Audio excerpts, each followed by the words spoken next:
বছরের শেষেই বিয়ের পিঁড়িতে বসতে চলেছেন রাজদীপ গুপ্ত আর তন্নি লাহা রয়। দিনক্ষণ কি ঠিক হয়ে গেল? কি বলছেন রাজদীপ আর তন্নি?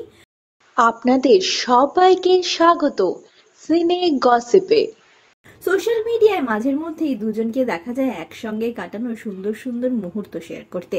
বিশেষ দিনগুলিতে একসঙ্গেই থাকেন তারা। সেই সমস্ত মুহূর্ত সামাজিক মাধ্যমে অনুরাগীদের জন্য শেয়ার করে দেন তন্নি আর রাজদীপ। নিজেদের ভালোবাসার কথা স্বীকার করে নিয়েছেন তারা। জনপ্রিয় সংবাদ মাধ্যমের তরফ থেকে জিজ্ঞেস করা হয় তাদের, চলতি বছরের শেষে বিয়ের পিঁড়িতে বসতে চলেছেন তারা। টলিপাড়ায় তো এরকমই খবর শোনা যাচ্ছে। প্রশ্ন শুনে খানিকটা অবাক হন অভিনেতা রাজদীপ গুপ্ত।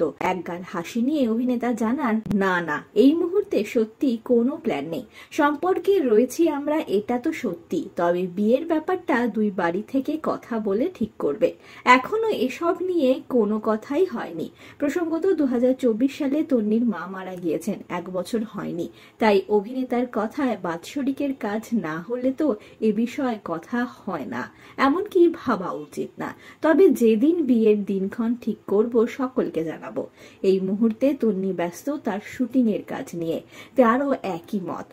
আমি তো সকাল থেকে রাত শুধু শুটিংই করে যাচ্ছি, বাড়িতে শুধু ঘুমোতে যাই।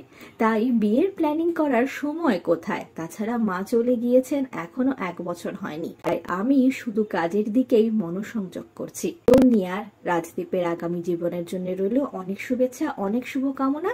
তন্নি রাজদীপের জুটিকে আপনাদের কেমন লাগে জানাতে ভুলবেন না। বিনোদন জগতের আর অনেক খবর নিয়ে চটজলদি ফিরছি, জুড়ে থাকুন আমাদের সঙ্গে। আমরা হলাম সিনে গসিপ, জুড়ে থাকুন আমাদের সঙ্গে। সাবস্ক্রাইব করুন আমাদের এই ইউটিউব চ্যানেলটি।